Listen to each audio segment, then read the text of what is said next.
Oggi voglio parlarvi di un nuovo resultat system di NADI MGT16. NADI è un'azienda leader americana da più di 30 anni sul mercato e molti artisti la adoperano, tra cui Slash, Johnny Cash e Larry Sardinas, per citarne alcuni.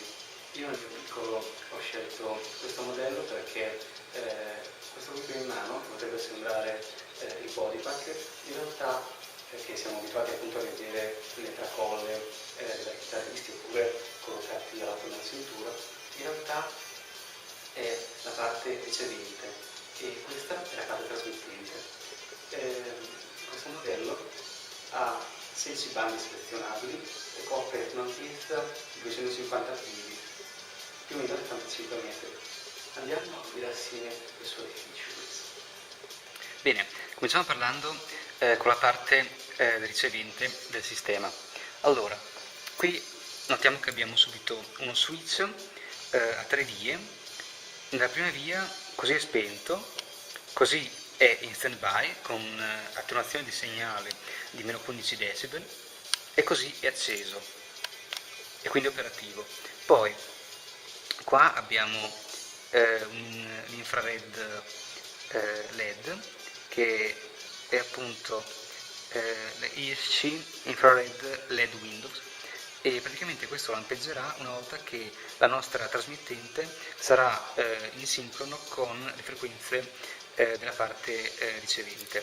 Poi abbiamo le due antenne e queste antenne danno la resa migliore del sistema se sono poste a 45 gradi più o meno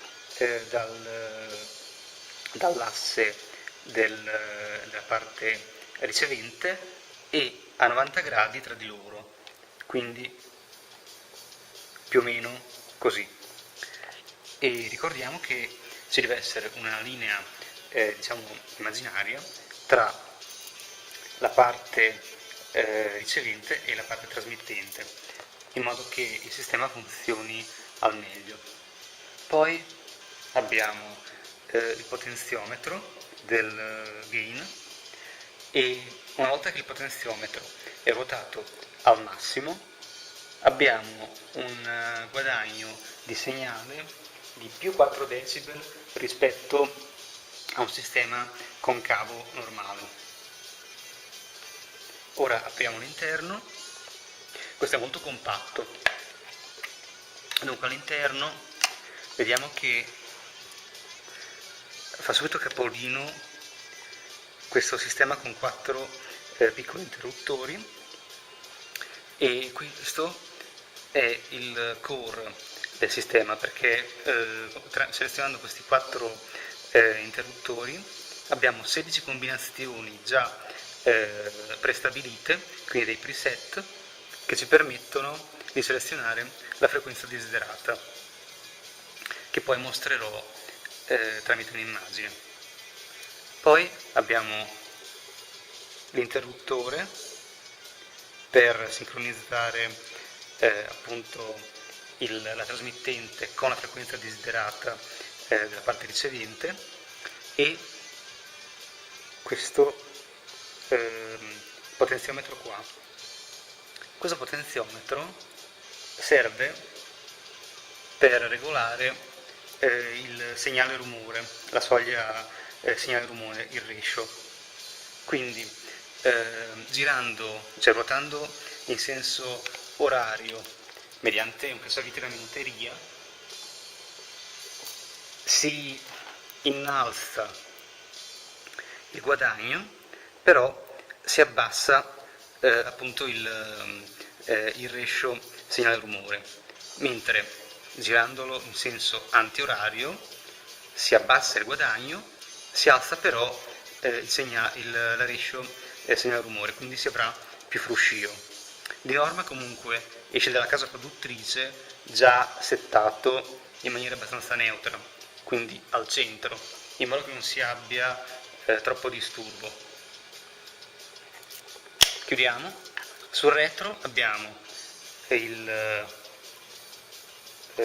l'uscita eventualmente per alimentare il nostro sistema tramite power supply, e qui supporta una tensione in entrata di 10 volt in DC con polo positivo al centro, e altrimenti appunto si può alimentare tramite pile stilo AAA. E poi abbiamo l'output per il jack. In questo caso ho con me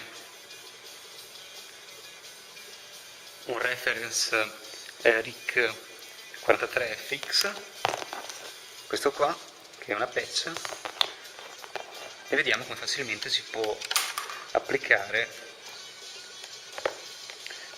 all'entrata, cioè all'uscita jack, pardon. E quindi questo può essere collocato poi o in pedagliera oppure direttamente sopra l'ampli.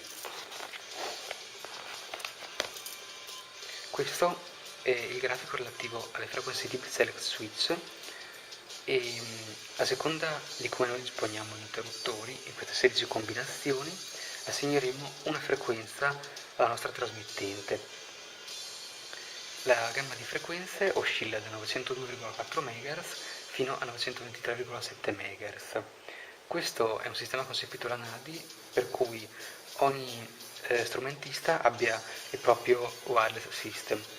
Quindi se il bassista decidesse di collocarsi a una frequenza di 902,4 MHz, io eviterò di collocarmi a una frequenza immediatamente prossima alla sua, in modo da evitare potenziali accavallamenti di frequenze e potenziali interferenze, come quando noi giriamo il potenziometro di una radio e sentiamo due canali confusi tra di loro e non la nostra stazione che vogliamo.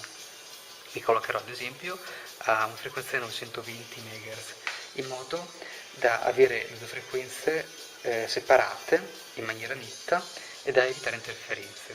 Ricordiamo che questo sistema MGT16 ha un raggio di 250 piedi, quindi 75 metri, quindi insomma è un signor palco, ecco.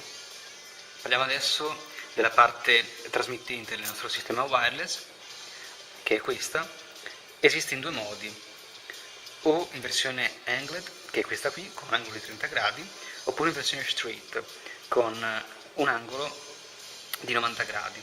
Quindi il connettore jack, che è sbilanciato, sarà in questa direzione qua. Io personalmente ho scelto questa perché ritengo che sia più versatile, in quanto può essere collocata sia su chitarre tipo Stratocaster, che hanno l'uscita femmina un po' più angolata e rientrante, che nelle chitarre tipo Les Paul, che hanno appunto uscita femmina a ridosso del corpo, del body.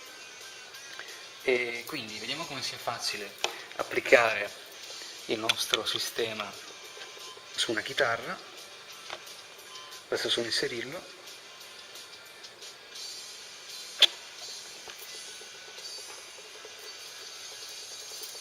E vediamo da questa parte che abbiamo l'interruttore dell'accensione e un altro interruttore che indica un'attenuazione di segnale di 15 decibel. Questo qua è molto consigliato quando si hanno dei sistemi attivi. Ora l'alimentazione, questo è alimentato con una pila mini stilo. Una volta acceso il sistema fa solo un lampeggio. Adesso invece continua a lampeggiare perché l'ho alimentata appositamente con una batteria quasi scarica, per farvi vedere che quando il sistema si sta scaricando questo continua a lampeggiare, segnalando appunto che è ora di cambiare la batteria. Poi vediamo che abbiamo sempre il nostro LED, questo qua, dell'ESC Infrared System, e questo andrà poi puntato avendo premuto il corrispettivo nella parte ricevente, che è questo, per sincronizzare poi il segnale. Poi abbiamo sempre quest'altro potenziometro qui per aggiustare il livello di segnale rumore corrispondente appunto all'altro potenziometro che c'è nel sistema ricevente.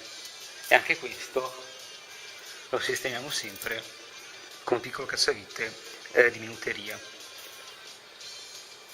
Bene, questo è il sistema wireless nel suo insieme.